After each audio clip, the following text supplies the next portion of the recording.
자, 이제 255쪽부터 보시는데요.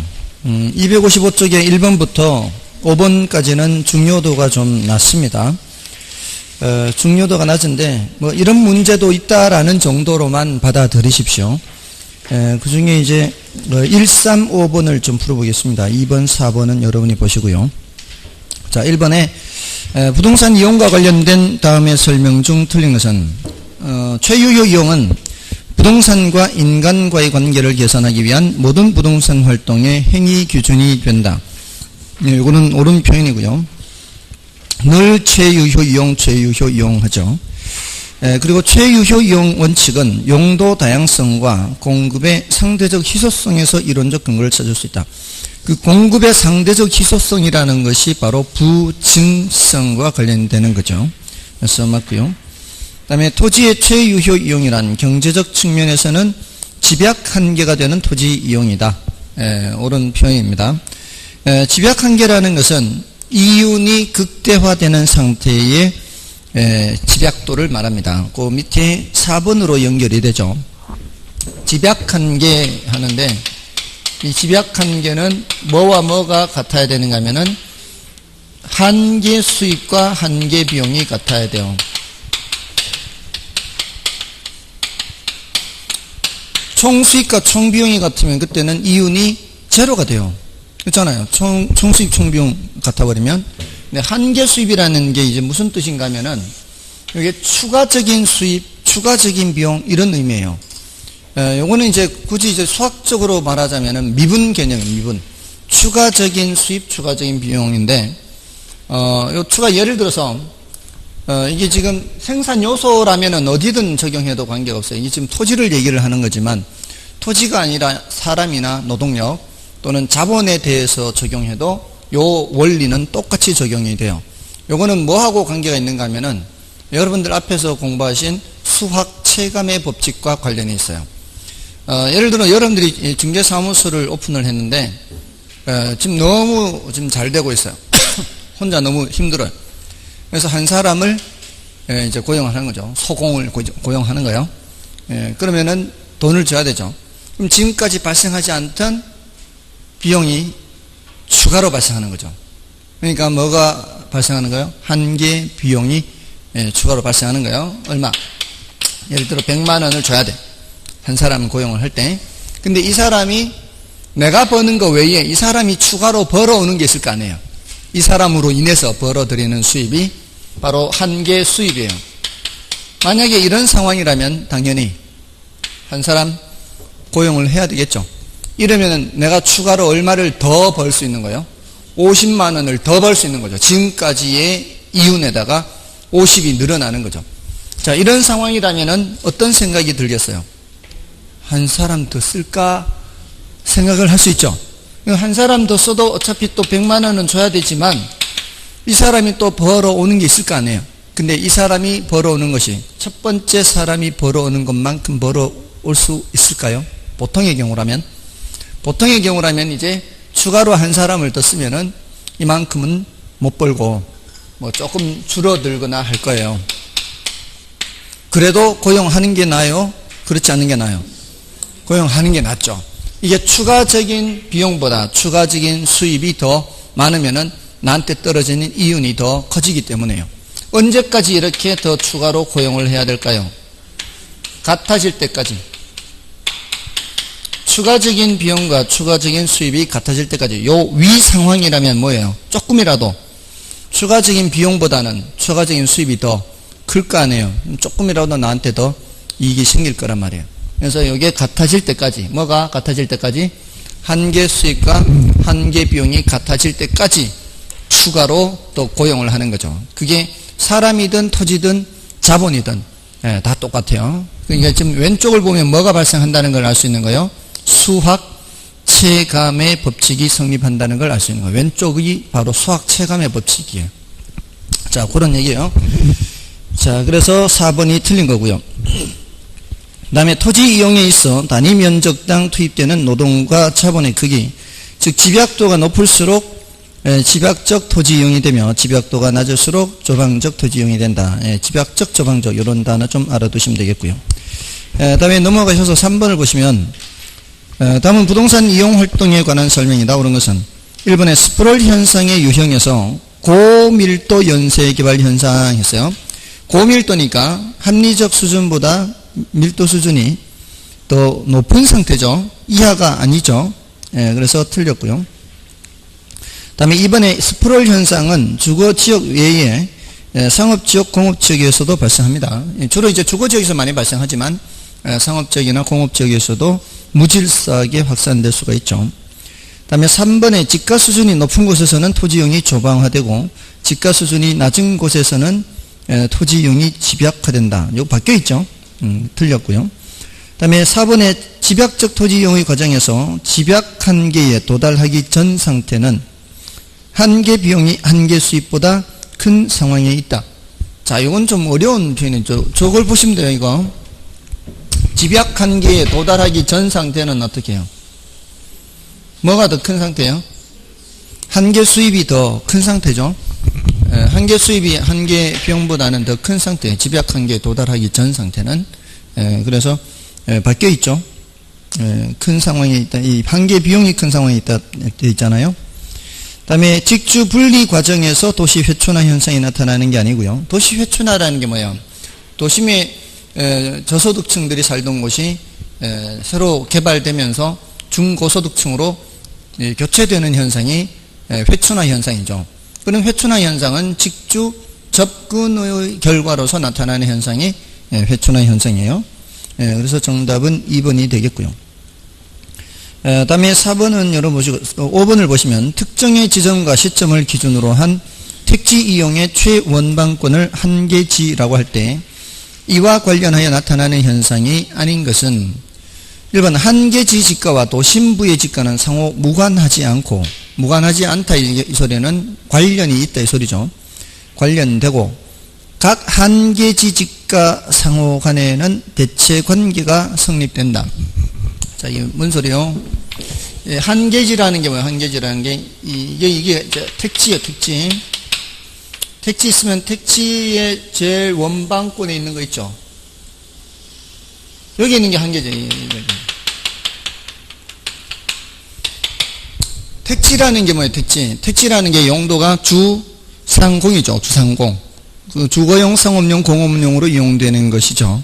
그럼 요 택지를 벗어나면 뭐가 있어요?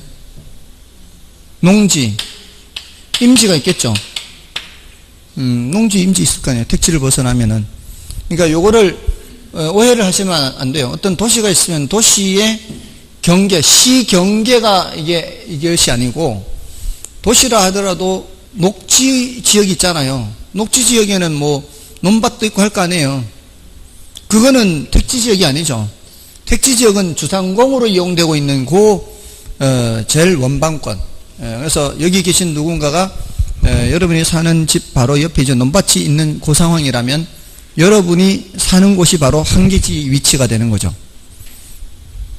일시적으로 땅 놀리기가 아까워서 배추 심고 한 데 말고 그냥 그 지목이 전답으로 되어 있는데 내가 그 제일 원방권에 살고 있는 그런 경우 있잖아요. 조치원만 가면 그렇게 보이잖아요. 조천 가기 전에 이 제일 원방권 있잖아요. 그 후보지 말고 앞으로 택지로 바뀌는 곳 말고 이렇게 논밭으로 사용되는 그 제일 원방권, 택지로 있는 제일 원방권 이런 것들이 이제 한계제요. 물론 아직 택지로 바뀌지 않았다면 이제 후보지 같은 건 이제 바깥으로 취급을 해야 되겠죠. 일단 택지가 돼야 되니까. 자, 근데 요 택지 제일 원방권의 한계지의 지가는 도심의 지가와는 상호 관련이 있다 이렇게 얘기를 한단 말이에요. 그 소리는 이 농지임지 가격하고 택지 가격하고는 땅 가격 차이가 꽤 많이 나죠. 그래서 이렇게 땅값이 떨어지다가 여기서는 뚝 떨어진단 말이에요. 이렇게. 근데 한계지는 요 안쪽에 있단 말이에요. 여기까지는 택지고요. 여기서부터 농지임지란 말이에요. 그러니까 이렇게 한계지 땅값과 농지임지 땅값은 차이가 크게 나는 현상을 단절 지가 현상이라 그래요. 자, 근데 도심의 지가가 이렇게 올라가잖아요. 도심의 지가가 이렇게 올라가면 격차가 커지죠, 이렇게. 그러면은 사람들이 바깥의 땅이 상대적으로 싸게 되면은 도심보다는 외곽 쪽을 찾는데 여기는 찾을 수가 없잖아요. 농지임지니까. 그럼 한계지를 찾으면 한계지 땅값이 올라갈 거 아니에요. 그럼 이렇게 될 거 아니에요. 이렇게. 그러니까 도심의 땅값과 한계지 땅값은 서로 영향을 이렇게 주고받게 돼 있어요. 이걸 이제 무관하지 않다라고 표현하는 거죠. 근데 농지 임지 땅값과 얘는 아무 관계가 없다 이렇게 얘기한다고요. 그러면서 한계지 상호 간에는 어때요? 한계지 상호 간에는 얘네들은 서로 밀접한 대체 관계가 있겠죠. 이 땅 아니면 이 땅 길. 한계지와 한계지 상호 간에는 밀접한 대체 관계가 있고, 한계지와 도심의 집과는 상호 관련이 되어 있고, 한계지와 농지 임지 간의 관계는 아무 관련이 없고, 그렇게요. 그래서 1번은 옳은 표현이고요. 그 다음에 이번에 농경지가 택지화된 한계지의 초기에는 집가 상승이 빠르다. 당연하겠죠. 그 다음에 한계지는 주로 농경지 등의 용도 전환으로 개발되지만 집가 형성은 농경지 등의 집가 수준과는 무관한 경우가 많죠. 그 다음에 자가 한계지, 차가 한계지 나오는데, 자가 한계지는 자기 집이에요. 자기 집이고, 임차 한지, 임차. 자, 도심에 직장이 있어요. 직장을 이제 출퇴근을 한다면은, 자기 집이라면 먼 곳에서도 다니겠죠. 근데 세를 얻어서 출퇴근을 한다면 굳이 먼 곳에 얻지는 않을 거 아니에요. 세를 얻어서 출퇴근을 한다면은 그래도 좀 가까운 곳에 세를 얻을 거 아니에요. 그러니까 차가 한계지는 좀 더 가까이 있고, 자가 한계지는 좀 더 멀리 있고, 그 소리예요. 그래서 지금 바뀌어 있죠. 자가 한계지는 차가 한계지 비하여 가까운 것이 특징이다. 여기에 틀렸습니다. 그리고 한계지는 전철과 같은 대중교통수단을 주축으로 하여 연장이 되고요. 뭐 이 정도고요. 이건 뭐 중요도가 좀 낮고, 이제 부동산 개발에서는 한 두 문제, 많으면 세 문제까지도 나옵니다. 이거는 조금 더 신경을 써야 되고요. 부동산 개발에서 1번, 2번 중에서는 이제 1번은 여러분이 보시고요. 2번 문제를 보겠습니다. 부동산 개발의 위험 분석과 관련된 내용들이다. 틀린 것은 개발의 위험에는 법적 위험, 시장 위험, 비용 위험 등이 있으며, 자, 이건 이제 워포드라고 하는 학자가 주장한 구분이에요. 이 구분, 워포드라는 학자의 구분은 절대적인 것은 아니고요. 많이들 이렇게 이제 구분을 하고요. 그리고 개발업자는 비용 위험을 줄이기 위해 최대 가격 보증 계약을 맺을 수 있죠. 최대 가격 보증 계약을 맺으면 그 계약에 명시된 금액보다 더 많이 발생하는 비용에 대해서는 자기가 책임지지 않도록 하는 거죠. 그렇게 하면 대신 최초 계약 당시에 계약 금액이 올라갈 우려는 있습니다. 상대방도 당연히 그걸 감안한다면은 처음부터 계약 금액을 올려서 계약을 하겠죠. 다음에 이번에 부동산 개발의 시장 위험을 줄이기 위해서 흡수 분석을 할 수 있다.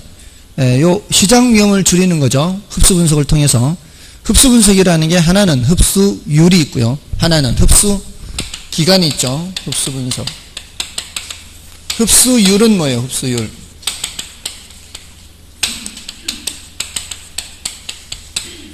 흡수율은 공급된 부동산이 지난 1년간 몇 퍼센트 흡수되는지를 보는 것이고요.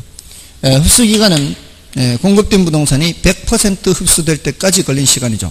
그러니까 흡수기간은 짧을수록 좋은 거고요. 흡수율은 높을수록 좋은 거죠. 그렇게 해서 지금 시장 상황을 파악하는 거죠. 근데 요거는 과거 분석이죠, 사실은. 과거 분석이긴 하지만 궁극적 목적은 뭐예요? 궁극적 목적은 미래를 예측하는 거죠. 이 미래를 예측하지 않으면 아무 의미가 없는 거죠. 어차피 우리는 개발해서 분양이 될지 안 될지 이런 걸 봐야 되는 거니까 미래를 예측을 해야 되는 겁니다. 자, 그 흡수 분석을 통해서 위험을 줄일 수 있고요. 다음에 3번에 흡수율 분석이란 시장에 공급된 부동산이 지난 1년 동안 시장에서 얼마만큼의 비율로 흡수되었는가. 흡수되었다는 게 뭘 뜻하는 거예요? 분양 또는 임대된 걸 말해요. 분양 또는 임대. 분양 또는 임대되었는 정도를 보는 거죠.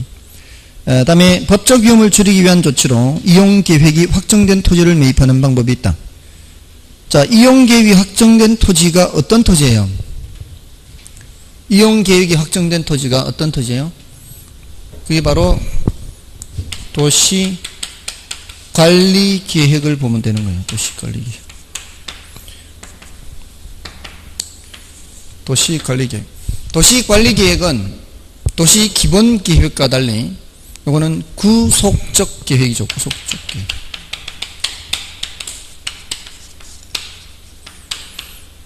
도시기본계획은 구속적 계획이 아니죠. 그는 얼마든지 변경이 가능해요.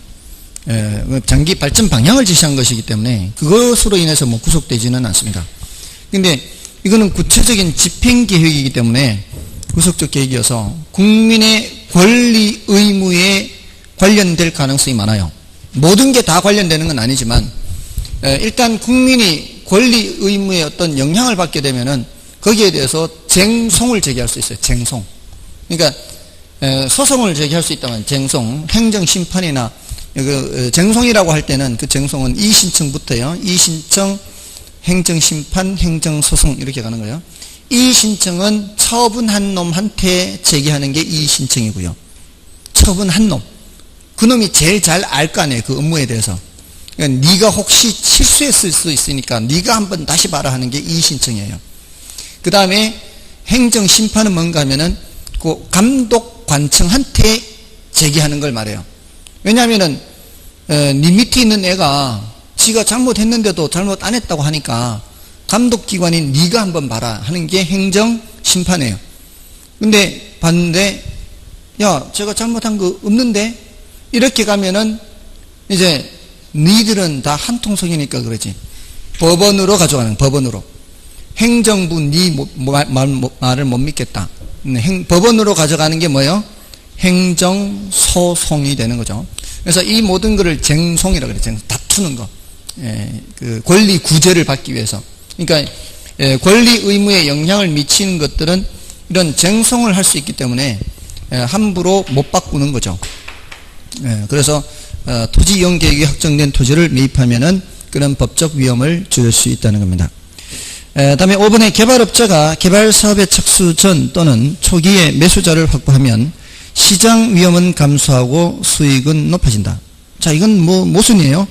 위험이 감소하는데 수익이 높아진다? 이 말이 안 되는 거죠.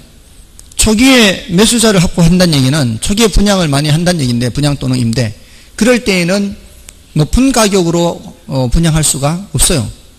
그래서 피가 별로 붙지 않은 상황에서 분양할 수밖에 없어서 수익은 낮아지는 거죠. 정답은 5번이고요. 3번도 좀 볼까요? 부동산 개발 단계 중 마케팅에 관한 설명으로 드린 것은 1번에 부동산 개발의 성공 여부는 개발 사업의 시장성에 달려 있다고 볼 수 있다. 그렇죠? 시장성이라고 하는 게 뭐예요? 시장성. 시장성이라고 할 때는 어떤 구체적인 물건을 놓고 얘기를 해야 돼요.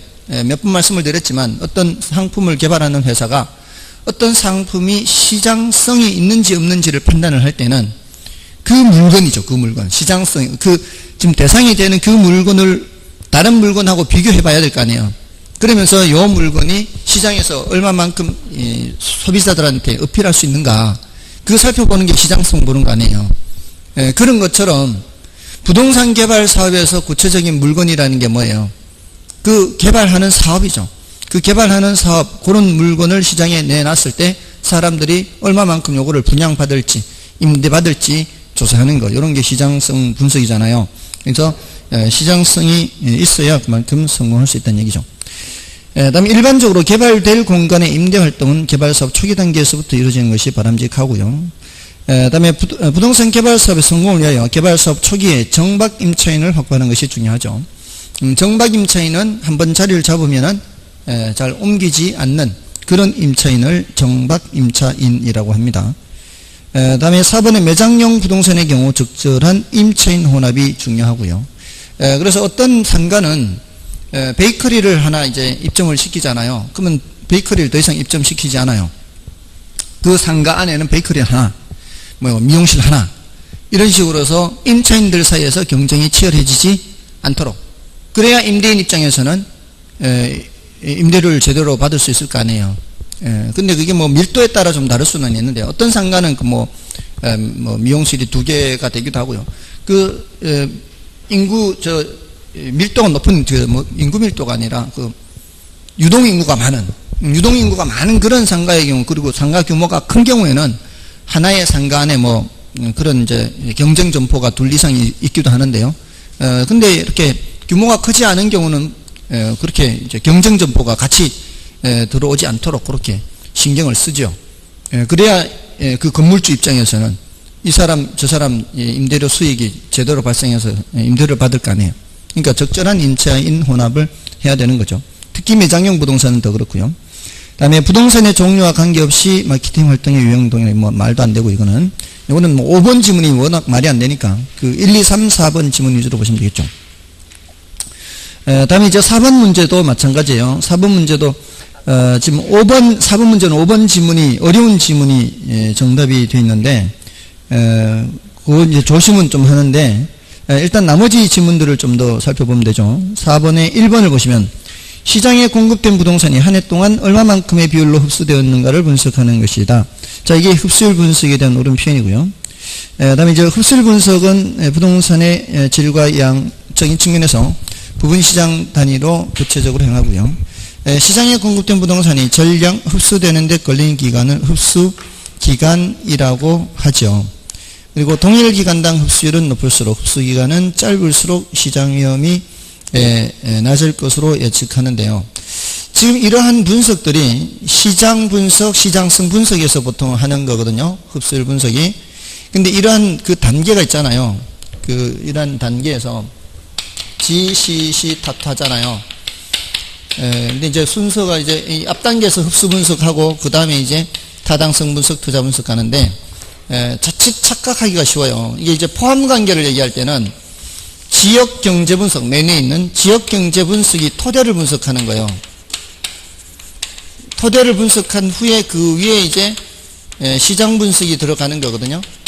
그럼 시장 분석이 완료가 됐다는 얘기는 지역 경제 분석이 완료된 이후에 추가적인 정보 자료를 통해서 분석이 끝났다는 얘기예요. 그러니까 지역 경제 분석에서 알 수 있는 정보와 시장 분석에서 끝난 상황에서 알 수 있는 정보의 양이 달라요. 그죠? 이게 훨씬 더 정보의 양이 더 많은 거죠. 그러니까 위로 올라가면 올라갈수록 구체화되는 것이 범위가 좁아지는 게 아니라 이 정보의 양으로 봤을 때는 정보가 점점 축적돼 가는 거죠. 정보가 점점 축적돼 가는 것이기 때문에 이 위로 갈수록 아래를 포함한다 이렇게 봐야 돼요. 그래서 얘가 얘네들을 포함하는 게 아니고요. 얘가 다른 것들을 다 포함한다 이렇게 봐야 돼요. 이 정보의 축적된 정보의 양으로 봐서는 투자 분석이 다른 것들을 다 포함하는 거예요. 포함 관계로 봤을 때. 그래서 착각하기가 쉬우니까 지금 5번은 좀 주의는 하시고요.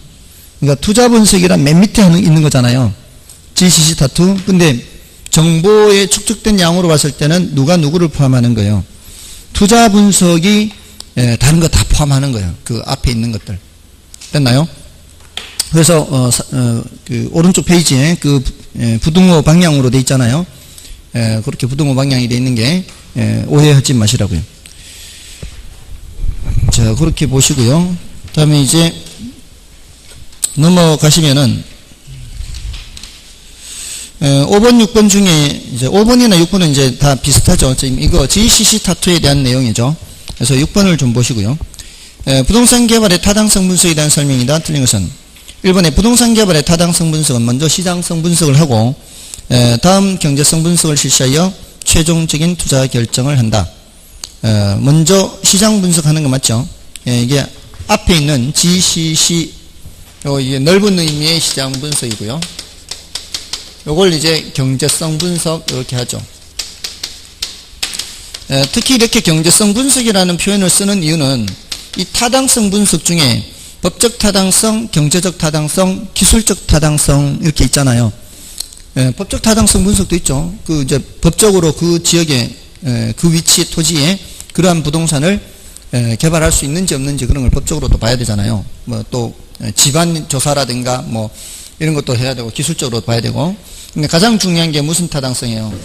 경제적 타당성이잖아요. 그래서 그 경제적 타당성 분석에서 특히 이제 더 중요하기 때문에 이렇게 경제성 분석이라는 타이틀을 쓰는 거죠. 시장 분석, 경제성 분석. 그래서 1번은 이제 시장 분석을 먼저 하고 나중에 경제성 분석 맞고요. 그다음에 지역 경제 분석에서는 지역의 경제 활동, 인구와 소득, 교통망, 성장과 개발의 유형 등 대상 지역 시장 전체에 대한 총량적 지표를 분석한다. 전반적인 것을 다 살펴보는 것을 말하는 거죠. 그래서 2번 맞고요. 그 다음에 시장 분석에서는 공급 부동산을 차별화하고 수요층을 세분화하여 특정 부동산에 대한 부분 시장의 상황을 분석한다. 자, 그 수요층은 세분화한다라고 하죠. 자, 이거는 마케팅에서도 나오죠. 예, 그리고 공급 부동산은 차별화한다 이렇게 하고요. 그래서 맞고요. 그 다음에 시장성 분석은 특정 부동산에 대한 수요와 공급 상황을 분석하는 것이다. 예, 수요와 공급 상황 분석하는 건 뭐예요?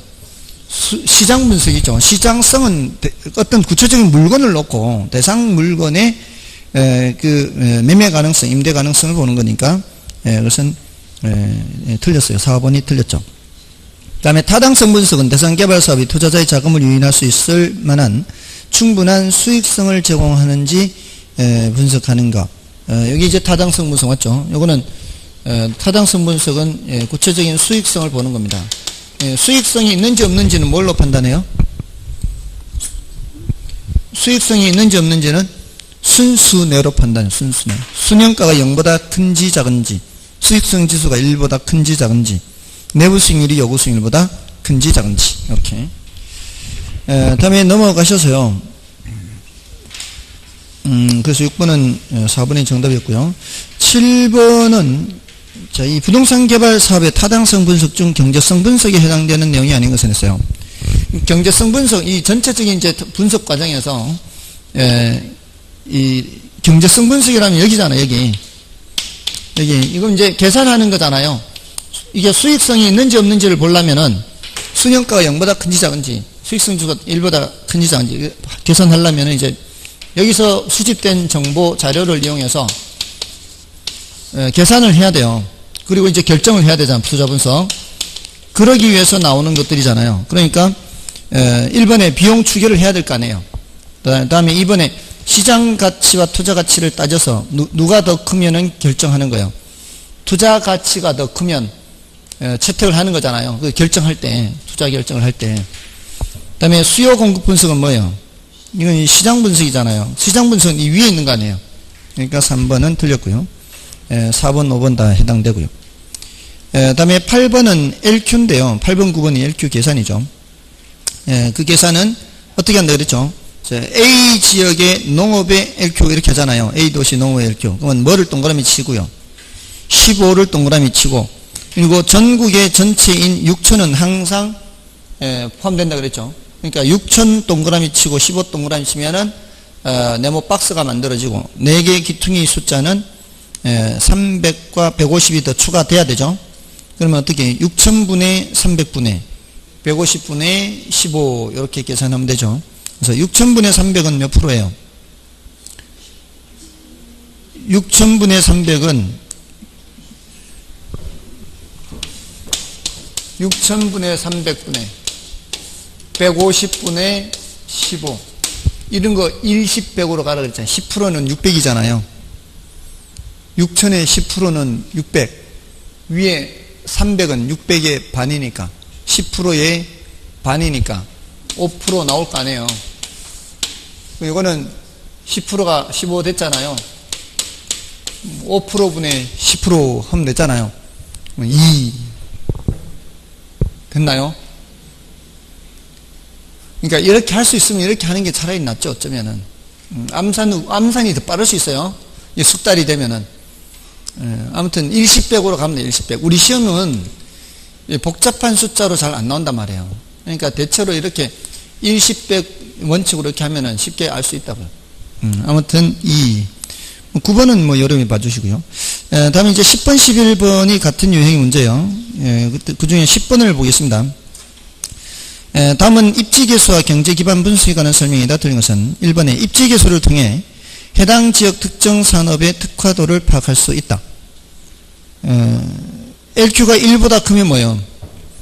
LQ가 1보다 크면은 그 도시는 그 산업에 특화되어 있다는 얘기잖아요.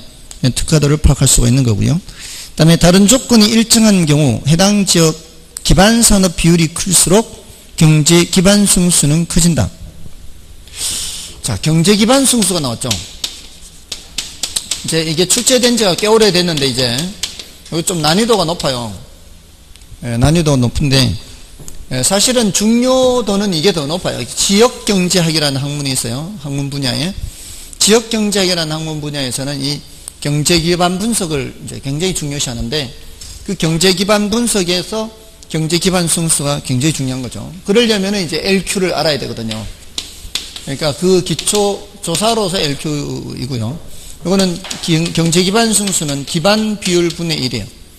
LQ를 통해서 지금 이게 LQ가 2가 나왔다는 얘기는 이게 그 지역의 기반 산업이란 얘기예요.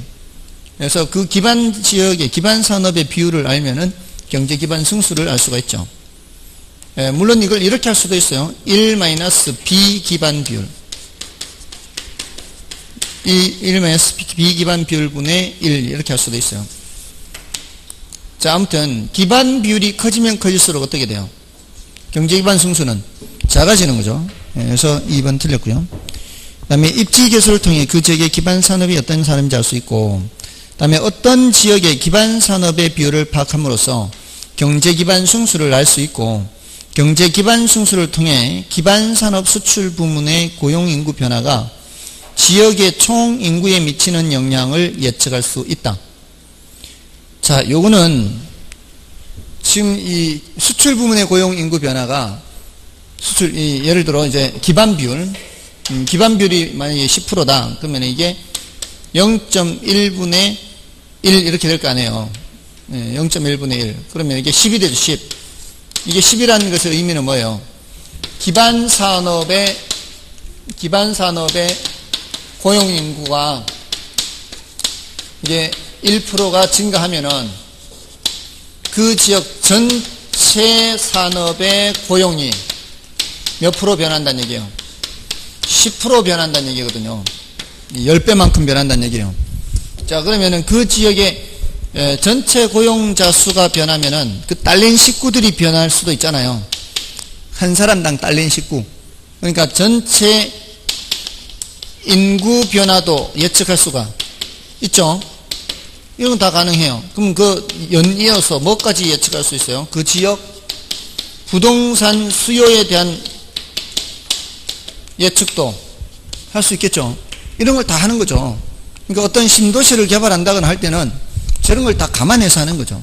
그러니까 지금 세종시 다 저렇게 해서 한 거예요. 다 그 공무원이나 산하단체 이전을 하면은 총 몇 명이 올 것이고, 그럼 거기에 딸린 식구들이 어느 정도 될 것이고, 이런 것들을 다 감안해서 이렇게 형성이 되는 거죠. 그리고 인구 얼마당 상가가 어느 정도 수준, 이런 걸 다 감안을 하는데, 제가 봤을 때는 제일 못한 게 지금 도로예요, 도로. 그죠? 제가 처음에 왔을 때 정말 앞으로 걱정된다 생각했어요. 천마을에 와서 살면서 그때는 천마을밖에 없었으니까, 그때는 이 천마을에서 저기 청소 가는데 뭐 한 3, 4분 계속 달리니까, 멈춤 없이 달리니까, 이 신호등이 없으니까요. 신호등 없이 그냥 깜빡깜빡 전멸등만 있고, 간혹 가다가 그것도 저기 큰 사거리 있잖아요. 저기 성남고등학교 그 사거리, 거기만 좀 이렇게 멈추고요. 나머지는 뭐 저게 없었으니까, 신호등이 없으니까. 아무튼 앞으로 이게 이제 도시가 커지면 거기가 제일 막히는 도로가 될 거 아니에요. 지금도 아마 좀 막히지 않나 싶은데요. 아침 저녁으로는. 그죠? 아침 저녁에 막힐 것 같아요. 지금도. 저는 이제 정만역에 두고 여기 사람이 아니죠. 딴 데 많이 돌아다니니까 잘 못 느끼는데, 아무튼 저거 이제 제일 골치 아픈 거예요. 아니, 여지라도 좀 만들어 놨어야 될 거 아니에요. 여지라도. 그러니까 제가 처음 딱 보고는 여지가 없는 거예요. 이 녹지 공간을 좀 더 이렇게 충분히 둬서, 녹지 공간을 충분히 뒀다면은 그걸 조금 줄여서 이렇게 길을 좀 넓힐 여지가 있잖아요. 근데 건물 올라가는 거 보니까 전혀 이게 여지가 없는 거예요, 여지가. 그럼 앞으로 할 수 있는 방법은 위로 올리거나 더 밑으로 파는 수밖에 없잖아요. 그죠? 정말 이게 누가 생각했는지 이게 가장 큰 단점이에요. 설마 뭐 그 사람이 그렇게 했습니까? 아, 그래요? 저 창원시는 40년 전에 지은 도시 아니에요. 창원시는 40년 전에 지은 도시인데 지금도 도로가 충분한 그런 길이 있죠, 이렇게. 물론 이제 조금 이제 좁은 데도 있긴 한데 지금도 그렇게 크게 불편하지 않을 정도로 잘 이제 계획도시죠. 제가 예전에 사회 시간에 공부할 때도 계획도시라고 창원이라는 도시는 계획도시다라고 이제 공부를 했었는데 아무튼 40년 전에 계획한 도시가 어떻게 지금 계획한 도시보다도 도로상의 정은 더 좋냐 이 말이죠. 아무튼 그렇습니다. 그렇다고 그러더라고. 그러니까 자동차를 사용하지 않고 자전거를 이용하게끔 하려고 했는데 사람들이 그게 되나요, 그게? 그러니까 그리고 건물마다 지하 그 주차장이 아니 구멍이 한 개밖에 없잖아요. 한 개밖에 없으니까 이게 가다 중간에 만나면은 이제 약한 놈이 지는 거죠. 약한 놈이 지는 거예요. 뭐 올라가든 내려가든 원래 내려가는 게 우선이요, 올라가는 게 우선이에요. 여러분들 운전면허 시험 다 봤을 거 아니에요. 이제 이렇게 우선이 누구한테 우선이 있어요? 내려가는 게 우선이에요? 그러면 올라가는 게 비켜줘야 되는 거고 맞잖아요. 올라가는 사람이 비켜줘야 될 것 같은데 비켜줄 때는 그러니까 내려온 사람 우선. 근데 아무튼 여기는 그게 아니잖아요. 내려가면은 차를 돌릴 데가 없잖아요. 구멍이 한 개밖에 없을 때는. 그럼 어떻게 내려가다가 이제 올라와야 되는 거지. 자, 근데 그게 후진으로 올라오는 게 웬만한 숙달자 아니고서는 이거 쉽지 않아요. 이렇게 휘어서 이렇게 올라오는데. 그러니까 아예 안 들어가려고 하잖아요. 안 들어가려고 하니까 옆에 그냥 불법 주차 이제 많은 거죠. 그러니까 이제 그게 제일 골치 아픈 거죠. 도로 사정이. 아무튼 이런 거 너무 이렇게 방송으로 타게 하면 안 되는데 이러면 이제 세종시가 그냥 아무튼 그렇습니다. 다음에 그 5번 지문은 이제 마찬가지 경제 기반 분석은 고용 인구 변화가 부동산 수요에 미치는 영향을 예측하는 데 사용될 수 있다. 이거 오른편이고요. 정답은 2번이었죠. 11번은 여러분이 보시고요. 다음에 이제 12번부터 15번까지는 요거는 민간 개발 방식에 대한 거예요. 민간 개발 방식에서 여러 가지 이제 개발 방식이 있는데 그 중에서 자력 개발이 뭐예요? 자력 개발. 자력 개발은 토지와 자금과 노후를 한 사람이 다 갖고 있는 거죠. 이거는 토지, 자금, 노하우를 한 사람이 다 갖고 있는 거예요. 개발을 하기 위해서는 이 세 가지가 있어야 되잖아요. 근데 사업위탁 방식이 뭐예요? 사업위탁 방식은 토지하고 자금을 누가 제공하고요. 토지 소유자가 제공하고 노하우를 개발업자가 하는 거죠. 그러니까 여기서는 이제 혼자 하는 거지만 나머지는 이제 공동을 하는 거잖아요. 공동을 하는 것 중에 이제 좀 특징적인 게 바로 사업위탁 방식이죠. 토지하고 자금을 토지 소유자가 되기 때문에 그래서 이건 사업 명의가 누구 명의로 진행되고요. 사업의 명의가 토지 소유자 명의로 진행되잖아요. 근데 요거 말고는 나머지는 다 어떤 구조예요? 토지 소유자는 토지만 되고 개발업자가 자금과 노하우를 다 투입해서 이렇게 공동으로 개발하는 구조인데 다만 이제 토지 신탁 방식은 신탁이 뭐라 그랬어요? 신탁. 소유권이 형식적으로 이전되잖아요. 형식적으로 이전되니까 형식적으로는 누가 다 갖고서 하는 셈이에요. 신탁회사가 명의도 갖고 있고 자금도 투입하고 노하우도 투입하고 이런 구조죠. 실질적으로는 토지 소유자가 토지를 댔지만 그래서 이거는 신탁회사 명의로 진행이 되잖아요. 신탁회사 명의로. 그래서 부동산을 개발한 후에 그 개발 수익금을 이제 수익자에게 배당을 하고 계약 기간이 종료되면 다시 토지나 건물이 이제 반환이 되는 거죠. 근데 이제 반환이 되는 거는 임대형의 경우고요. 개발한 부동산을 분양을 해버리면은 반환되는 부동산은 없는 거죠. 반환되는 거는 이제 임대형의 경우에 반환되는 거고요. 나머지는 전부 다 이제 그야말로 토지 소유자가 토지되고 개발업자가 이제 자금과 노하우를 대는데 그걸 어떻게 나누느냐 하는 거의 문제잖아요. 그래서 등가 교환 방식은 투입 자금 비율로 몇 대 몇으로 나누는 거고, 대물 변제형은 그 공사비를 물건으로 주는 거고, 또 분양금으로 정산하는 거는 공사비에 해당하는 거를 분양 수익금이 발생하면 그걸로 주는 거고, 또 이 신차지 방식, 차지 방식 있죠. 그 차지 방식은 땅을 빌려서 개발하는 거잖아요. 개발업자가 빌리는 대신에 대가를 어떻게 주느냐의 문제죠. 그 계약 기간 동안 매달 임대료를 주면은 계약 기간이 종료됐을 때 그 건물의 경제적 가치가 아직 남아 있는 상황에서는 그 건물을 토지 소유자한테 돈 받고 팔아야 될 거 아니에요. 그래서 신차지 방식은 종료 시점에 유상으로 양도한다 이런 말이 나오는 거고, 구차지 방식은 무상으로 넘겨주고 대신 계약 기간 동안은 임대료를 주지는 않고 초기에 권리금만 주고 이런 것들이고, 그렇잖아요.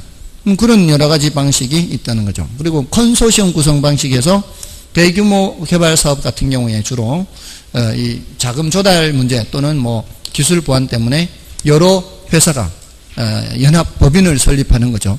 그거를 컨소시엄을 구성한다 이렇게 얘기를 하는 거잖아요. 그런 여러 가지 방식이죠. 자, 그 중에서 이제 12번을 좀 보겠습니다.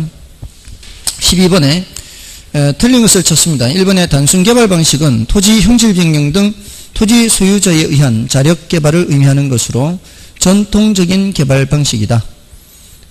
요거 맞죠? 다음에 등가 교환 방식은, 자, 등가 교환 났어요. 토지 소유자와 개발업자가 부담한 토지 가격과 건축비 비율에 따라 완성된 건물의 건축 면적을 나누어서 공동으로 소유한다. 비율에 따라 맞죠? 맞고요. 다음에 토지 신탁 방식에서는 부동산 신탁사가 건설 단계에 부족 자금을 조달한다. 이것도 맞고요.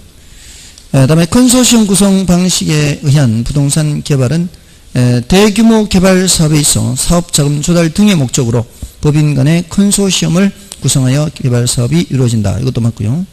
다음에 토지 소유자의 자체 사업일 경우 사업 시행은 토지 소유자가 하지만 자금 조달과 이익 기속의 주체는 건설회사이다. 이게 틀렸죠. 자체 사업일 경우에는 모두 다 토지 소유자에게 귀속돼야 되죠. 5번이 틀렸고요. 13번은 어려보시고 14번을 볼까요? 14번에 민간에 의한 부동산 개발 방식을 설명한 것 중 틀린 것은 1번에 자기 자금과 관리 능력이 충분하고 사업성이 양호하다면 그럼 자기가 직접 하면 되죠. 맞고요. 등가 교환 방식은 토지 소유자가 소유한 토지 위에 개발업자가 자금을 부담하여 건축한 건물의 건축 면적을 토지 소유자와 개발업자가 투입 자금 비율로 맞고요. 그 다음에 사업 위탁 방식, 사업 위탁 방식에서는 신탁회사의 소유권을 넘기고, 말이 안 되죠. 신탁회사의 소유권 넘기는 건 무슨 방식? 신탁 방식이죠. 3번이 틀렸습니다. 그 다음에 4번이 신차지 방식 나왔네요. 신차지 방식은 계약 기간 동안에 계속 임대료를 주죠. 임대료를 주기 때문에 계약 기간이 종료되면은 건물은 돈 받고 팔아야 되는 거예요. 그래서 유상으로 양도되는 시가로. 그 다음에 대규모 개발 사업에서는 법인 간의 컨소시엄을 구성하여 사업을 수행하는 것이 적합하다. 뭐 그럴 수 있고요. 다음에 15번은 요거는 여러분이 좀 봐주시고요.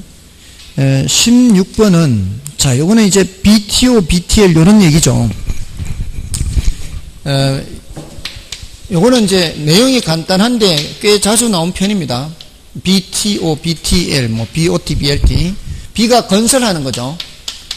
그 다음에 T가 트랜스퍼, 소유권을 이전하는 거죠. 그 다음에 요거는 오퍼레이트, 운영을 하는 거고, L은 리스, 임차하고 임대하고 임대차. 요거는 오운이죠. 오운, 소유하는 거죠. 소유하다. 그래서 어떤 경우는 이제 BTO고 어떤 경우는 BTL이고, O와 L의 차이가 뭐예요? O와 L의 차이는, 요거는 O는 사용료를 징수할 수 있는 경우 없는 경우, 사용료를 징수할 수 있는 경우 사용자한테, 리스는 사용료를 징수할 수 없는 경우, 일대는 리스. 그러니까 도서관, 학교, 군인 아파트 이런 것들은 그 도서관이나 학교 이용하는 학생들이나 시민들한테 사용료를 징수할 수가 없잖아요. 그럴 때는 그 주체에게 임대료를 받아야 돼요. 근데 사용료를 징수할 수 있는 경우는 고속도로 건설한다.